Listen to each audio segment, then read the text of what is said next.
Laughter is the best medicine, they say. But when it comes to the Jester archetype, it's more than just chuckles and giggles. Throughout history, these witty characters have been weaving humor into the very fabric of our society, challenging the norm and shaking up the status quo. They're known for their ability to entertain. They often use their wit to expose hypocrisy. And where others remain silent, the jester dares to speak out and start a conversation. And if you ever wondered how to connect with your future clients in a meaningful way, then today's video is for you. This is another episode of the Brand Archetype series. In this series, I'll help you find your own brand archetype. You learn what customers of your archetype are looking for and why brand archetypes are so important when it comes to positioning your brand.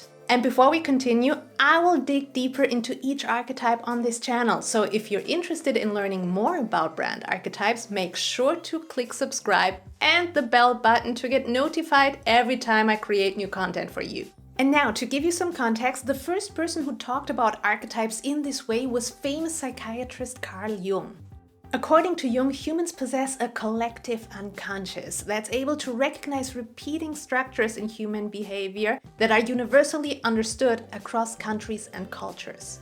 And they can briefly be defined into 12 types that each follow one of 4 primary goals: leave a mark in the world, provide structure, connect to others, and yearn for paradise. And today we'll talk about the jester. So the jester is the type who uses humor to challenge conventions and ease tensions. Throughout history, this character has also been described as the trickster, the comedian, the fool, or even the provocateur. When you first encounter a jester, you might chuckle, asking yourself, did this person really just say that? And that's because the jester lives by one guiding principle: you only live once.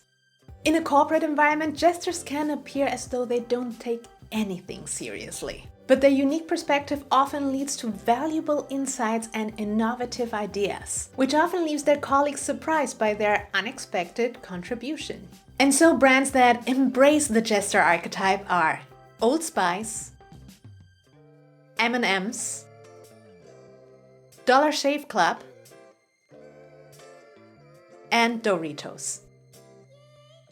These are brands that position themselves as daring and unconventional. Jester brands delight their customers with humor and unpredictability, which brings a sense of fun and excitement to the brand. And so personal brands that perfectly embody the jester archetype are Hassan Minhaj, Ali Wong, Taika Waititi,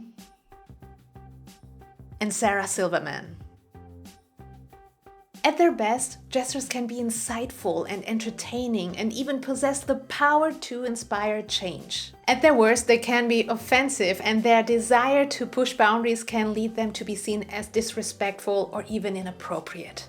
Completely fell apart today. Did I mention that my husband left me? Woohoo! Okay.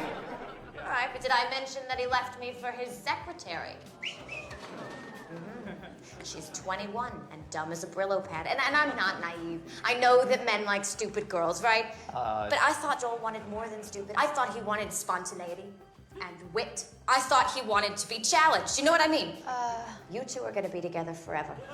And here's the worst thing. And I know this is shallow and petty and small, but she's not even that pretty. And I'm sorry, but look at me. I am the same size now that I was at my wedding. And come on, who wouldn't want to come home to this every night? Okay, all right, maybe today's not the best day to judge. I've been crying and my face is all puffy and just... All right, ignore this. But imagine coming home to these every night. Yeah, they're pretty good, right? Plus, they're standing up on their own. Although jesters are humor-driven and creative, their biggest fear might be to lose their wit, which can render them powerless. As a jester brand, you promote yourself as the light of the party. Your customers will seek amusement and novelty, and of course, a little bit of irreverence. And now it's time to hear from you. Did you resonate with the Jester archetype? Let me know in the comments below. As always, I hope this little video here will help you build your brand with confidence. If you want to learn more about brand archetypes, you might want to check out this playlist just right here. Take care, and I'll catch you guys next time. Bye!